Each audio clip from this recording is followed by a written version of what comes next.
What is up, Facebook Live? Nice to see you all. Welcome, welcome, welcome. As you're tuning in, love to know, number one, where you're tuning in from. Number two, love to know three things you're grateful for. Let's do Instagram Live. Let's get it going real quick. Let's see. What's up, Instagram Live? Welcome, welcome, welcome. As you all are tuning in on Instagram or Facebook Live, I'd love to know, number one, where you're tuning in from. Number two, love to know three things you are grateful for today.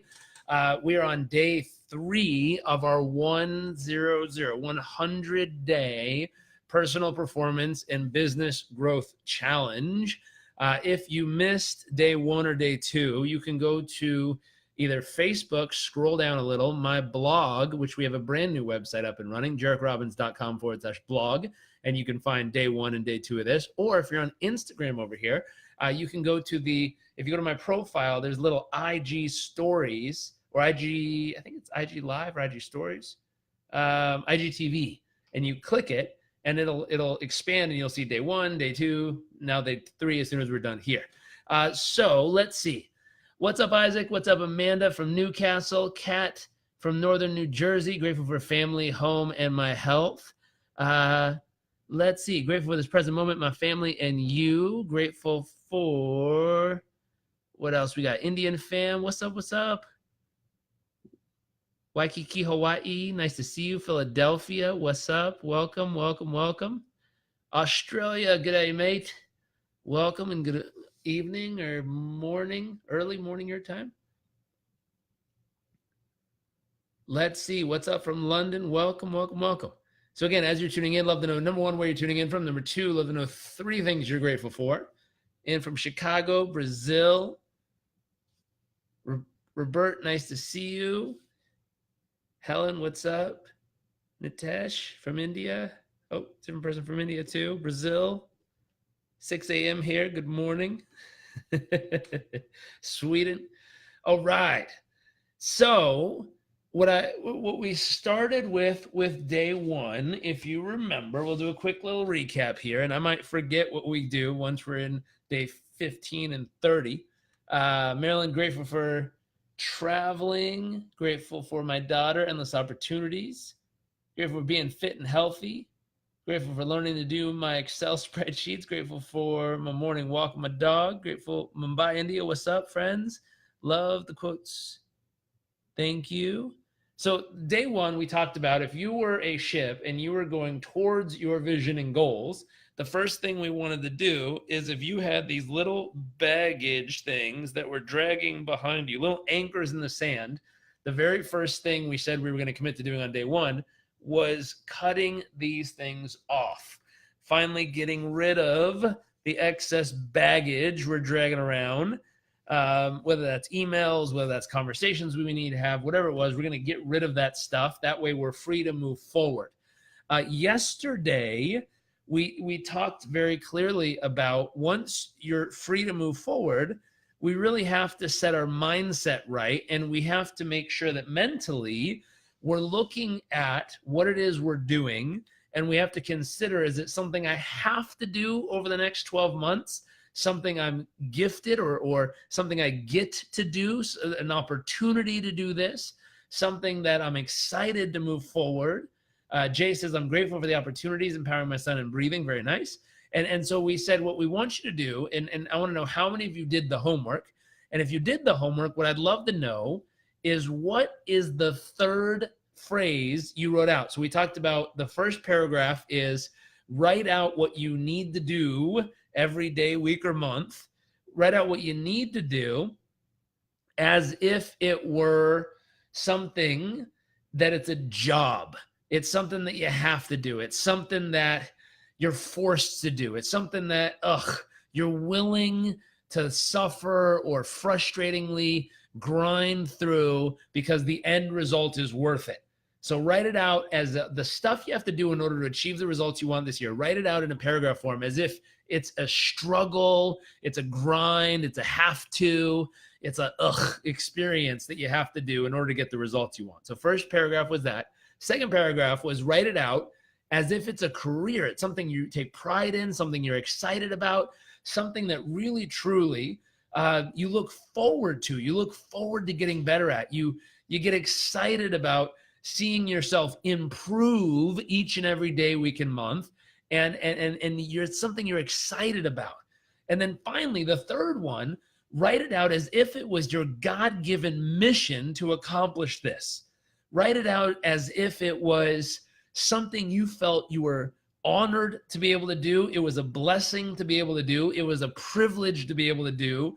It was just something in your DNA that, puts a tear in your eye of happiness, joy in your heart, where you step back and go, wow, what an honor and a gift and a privilege for me to be able to do this every day and call this my work, call this my life. What an honor.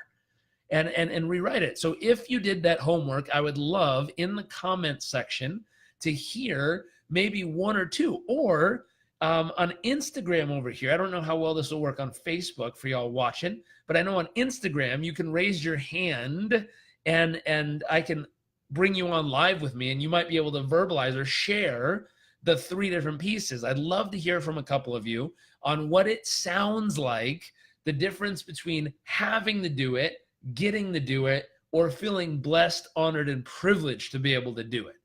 Because if you get the mindset right, what you're going to have to do, you're still going to have to do the same stuff every single day. If you get the mindset right, it's an opportunity, a privilege, and a humbling, blessed experience. You get the mindset wrong, it's a struggle, it's frustrating, it's annoying, it's a task, it's a grind, it's a hustle, it's a kind of experience. So I really want to make sure in these first couple of days, we're setting you up for success by really getting you into a place that the mindset is right, so that everything you're going to do moving forward, all the actions you're going to take, are things you're going to be thrilled to do, honored to do, blessed to do, excited to do, passionate to do. And I'll give you guys a quick little story. So in my book, you see it right there. In my book, Live It, I talk about the fact that I was volunteering in a village in Uganda, and I was teaching organic farming there at one point for 3 months. And as I was living there, what's up from Kashmir? Nice to see you.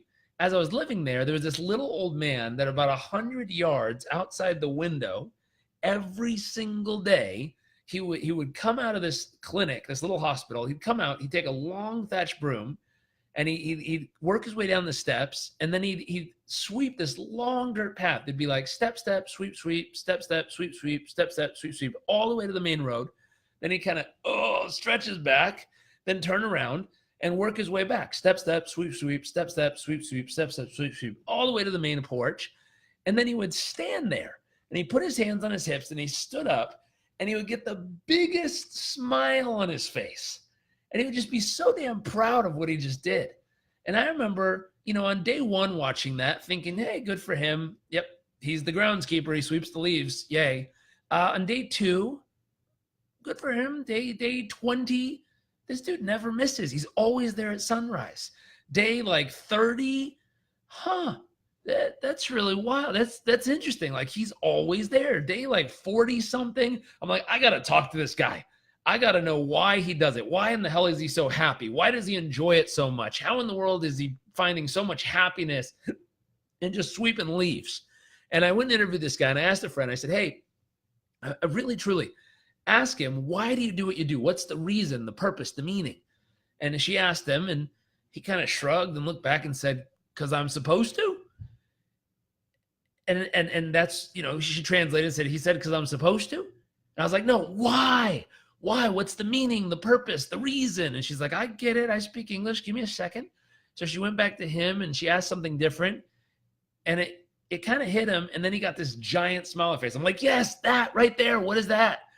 And he said something and she's like, wow, that's beautiful. I'm like, what did he say? And so she turned to me and he said, the reason I sweep the leaves every day is because I believe every human, whether it's a small child about to enter this world or a sick or elderly person about to leave this world, I believe they deserve a clear path to do so. I just sat there and I remember thinking, wow, it's not what this guy does every day that made him so happy or fulfilled or to find so much joy in it. It's not what he's doing. It's what he's doing up here. It's the fact that he was able to look at an activity as simple as sweeping leaves and see it by taking it from a job. I get paid to sweep the leaves because that's what I'm supposed to do. And I get a paycheck every week or every other week because that's what I'm supposed to do. A career. I'm trying to get better at sweeping the leaves. I look forward to sweeping the leaves every day. And I think, honestly, with this book I'm reading and this new thing I'm doing, I think I might be able to actually improve my leaf sweeping traits and abilities and qualities over time. And they want to improve at it. They take pride in what they do. They like what they're doing. To the mission, he's helping clear a path for people to enter and exit this world through. The task did not change. His mindset, radically different. This dude did not have a job. He didn't have a career. This dude had a mission. And this guy literally was living in the broom closet of a clinic in the rural farming villages of Uganda and living true to his mission in life. And so my challenge with people here, just throwing it out there, what I'd love to ask is, did you take time to write out what it is you do as your mission? Something you take pride in, something you're excited about, something you feel like it's your God-given blessing and opportunity to do every day, regardless of the task. But really, truly, right up here and in here. Because if you make that shift, the next 97 days is going to be a blissful experience for you. Let's see. Amanda says, her third paragraph is, I have the beautiful opportunity to stay focused to help people, having the privilege of meeting new people whose lives I can change. I'm blessed to be around these like-minded people, which means my business is taken to the next level. How beautiful. Great way to say it. And so really, truly, this concept is to bring this alive in your day-to-day life. I want you to write out this paragraph, and I'm going to ask for you to read it every single day to train your mind to feel, lead your heart and your body to feel this kind of joy and abundance in all that you're doing. And again, it's regardless of the task. It's not the task.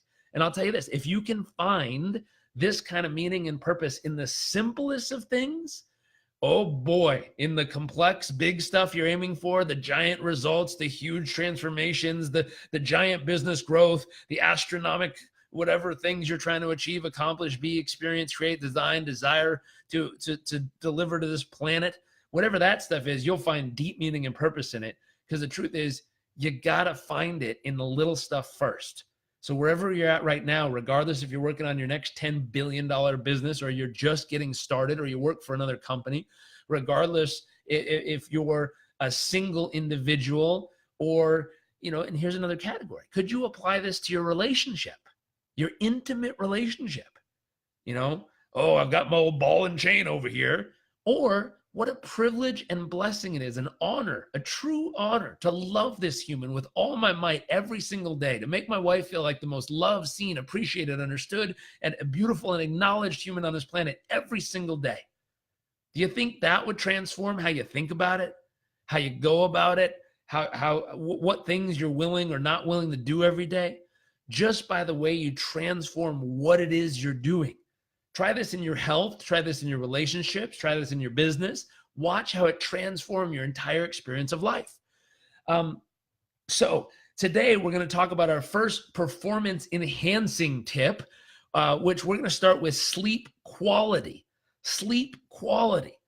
Now, how does this enhance your personal performance? I have a friend, he wrote a book. Let me see if I have it. It's called Sleep Smarter. I don't have a copy sitting right here, but there's 21 tips he talks about in this book of how to help you sleep better. Now, let me see if I can find a PDF I have on this really quickly. And real quick, what I'd love to know, how many of you in here, how many of you have high quality sleep that you measure each and every night? So I'd love to know by raise of hands or give me a little thumbs up or something in the comment section. Let me know how many of you in here really, truly have high quality sleep that you measure each and every night. And I'll tell you, last night, I measure my sleep on 2 different trackers right now. I've got a Fitbit that's tracking it as well as a Whoop. And between the two, I had some ridiculously high quality sleep last night. And I was so excited. I woke up and I put a little message here on Instagram to my good friend Sean Stevenson to let him know how grateful I am for him for helping me better understand how to get absolutely high quality sleep. Let's see. So Chrissy says 9 hours. This person says not me, so you need better sleep. What's up from Manchester, UK? Hopefully it's sunny and beautiful over there. And so the very first thing we need to figure out, and this one's important, is why sleep. So let me throw this out there. A study published in the Canadian Medical Association Journal showed that sleep deprivation is directly related to an inability to lose weight. So any of you are going to have health and fitness goals, if you need to lose a little pudge or fudge or whatever it's called, bad sleep is associated to the inability to lose weight. Test subjects were put on the same exercise diet program, but those were in the sleep deprivation group. Here's what sleep deprivation is: less than 6 hours per night. If you're sleeping less than 6 hours per night, that's considered sleep deprivation. These people consistently lost less weight and body fat than the control group who slept for 8 hours a night. So just throwing this out here real quick. If you're sleeping less than 6 hours a night and you're on a specific fitness routine or health and nutrition routine, you're going to lose less weight than if you got high quality sleep doing the exact same nutrition and the exact same workout. There's other studies showing sleep deprivation is encouraging the cancer, Alzheimer's, and overall depression. But these are, we're going to give you a couple tips right now that can radically improve your sleep quality tonight and tomorrow and the next day and the next day. And I'm going to challenge you, if you want to increase your personal performance, that you take time to apply these things immediately. So the very first tip we're going to do is avoid screens. I got a lot of people asking, what are these? These are blue blocking glasses. I'll put a link in here. You can find them on Amazon. There's all different sizes and styles and brands. They're very inexpensive, but they're blue blocking glasses. And so the first thing I'm going to throw out here, this is the number. I'm going to give you 3 tips. There's 5 in our online high performance program. If you want that program, you can get it at highperformancekw.com. And you can grab it for $10 if you want the whole program. But today we're going to talk about 3 simple things you can do to immediately enhance your sleep performance as of tonight. Number 1, avoid the screen. These things, these screens, televisions, televisions, tablets, iPhones, Androids, any type of phone screen. Yes, reading nooks or whatever they're called count. Anything, computer screens, TV screens, any of these screens. So number 1, avoid the screen. This is likely the number 1 thing you can do to improve your sleep quality immediately. The artificial blue light that is emitted by electronic screens trigger your body to produce more daytime hormones like cortisol and disorient your body's natural preparation for sleep. If you want to give your body the deep sleep it needs, make it mandate to turn off all screens. Here it comes. At least 1 to 2 hours before bed. Now, I know some of you just passed out like, ugh, what did he say? I'm sorry, how many hours? That's it, 1 to 2 hours before bed. So real quick, by raise of hands in the comment section, I need some commitments here. If you're going to improve your personal performance, how many of you are absolutely committed, no matter what, for the next 97 more days to cut off all screens at least 1 to 3 hours before bed? How many of you are in? I need your commitment. And here's what I want you to do. I want you to tag somebody as your buddy to hold you accountable for this. Tag someone and or share this with them. Make it watch it, or just get them and say, hey, we're going to do this together. So I'm seeing lots of little thumbs up. I'm seeing high fives, hands, shakes. But I really, truly, I want you to have the benefit of this, and I want you to see it. I want you to measure it, and I want you to track how you feel. Ideally, if you have a Fitbit, if you have a Whoop, if you have something you're measuring your sleep, an Oura Ring, They have all these devices that can track your sleep. I want you to see the actual improvement. This is what caused me to wear these funny looking glasses, because 1 week I measured my sleep without the glasses. The next week I measured my sleep with the glasses. And all of a sudden my sleep quality boop, boop, boop, boop, boop, went up. And I was like, okay, I'm wearing these glasses from now on. Whenever I'm in front of this computer, wearing the dang glasses. And it's worked. It's caused my high quality sleep to go up. If you want to see the quality of my sleep last night, go on Instagram, click my stories, browse through them. There's a lot there, but find the one that says sleep quality, and you'll see exactly my sleep quality last night. I had an hour and 20 something minutes of deep sleep, an hour and 20 something of REM sleep. It was ridiculously high quality sleep. I'm very proud of it. It was awesome. So number one, no screens 1 to 3 hours or 1 to 2 hours before bed. Next up, let's pick a good one. Okay, go to bed at the right time. This is key.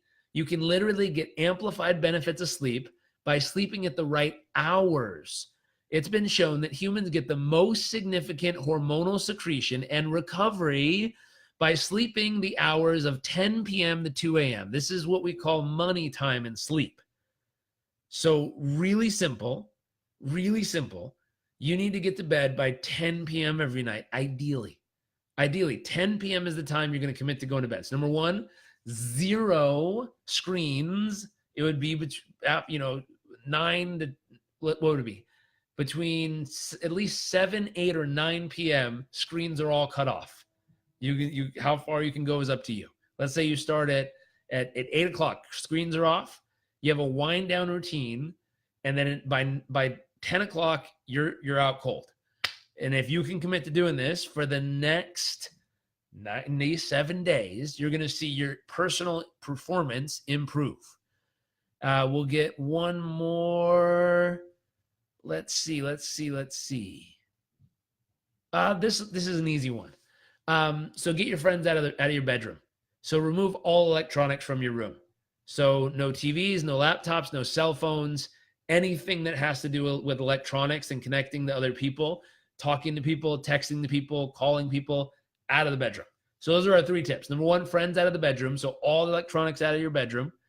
Number 2, cutting off all screens at least an hour before bed. And then number 3, getting to bed at the right time, committing to getting to bed somewhere around 10 p.m. every night. Because the money time, remember, according to the research, is between 10 p.m. and 2 a.m. So if you can get to bed by 10 p.m.-ish every night, you're going to be golden. So those are our 3 tips today. If you're committed to doing this, show up, do the exercise, get it done. And I'll see you tomorrow for day 4 of our 100-day personal performance and business growth challenge here. Have some fun, kick some butt,